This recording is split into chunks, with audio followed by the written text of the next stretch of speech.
Saludos, mi nombre es Oscar Ignacio Botero y vamos a dar solución a un ejercicio utilizando el teorema de Norton. Hago una salvedad, van a ser dos ejercicios en videos independientes. Esos mismos dos ejercicios también están solucionados por el teorema de Thevenin. Son los dos mismos ejercicios. Entonces tenemos aquí el enunciado y dice: hallar por el método del teorema de Norton la corriente Norton y la resistencia Norton entre las terminales A y B. Tenemos el circuito ahí, un circuito resistivo mixto con fuentes de corriente y fuentes de voltaje. Comenzamos la solución hallando el valor de la resistencia Norton.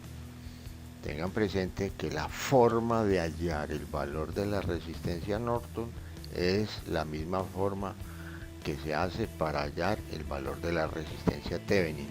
Se hacen de la misma forma.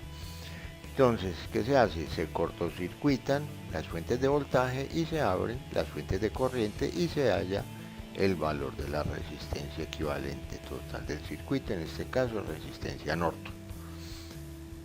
Entonces ahí tenemos el diagrama. Nos queda R1 y R2 en serie. Solucionamos esa serie, yo la llamo RA y nos da un valor de 4 kiloohmios.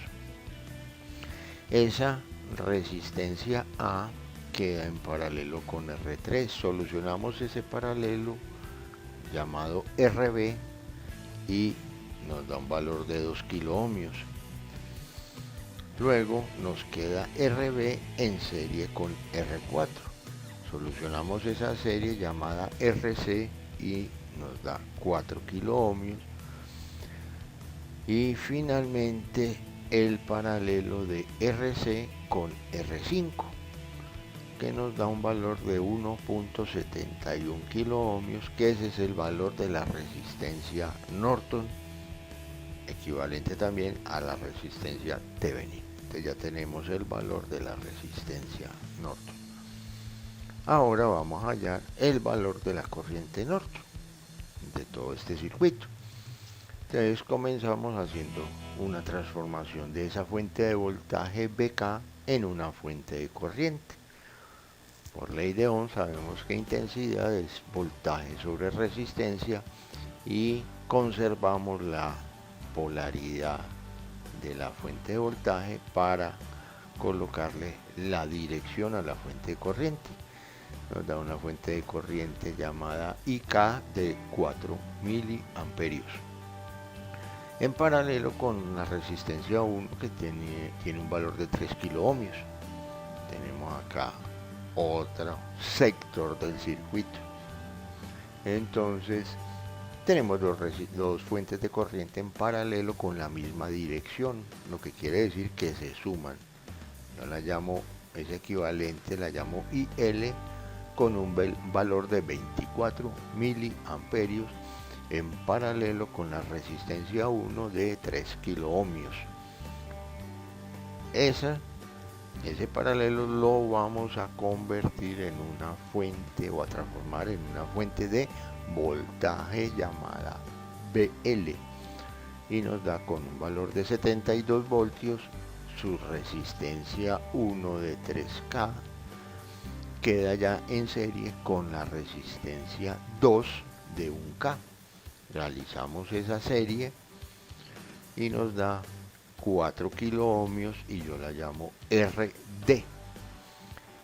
Ahora nos queda una fuente de voltaje en serie con RD. Transformamos esa fuente de voltaje en una fuente de corriente llamada IM con un valor de 18 miliamperios con RD y R3 en paralelo. Solucionamos ese paralelo llamado RE con un valor de 2 kiloohmios.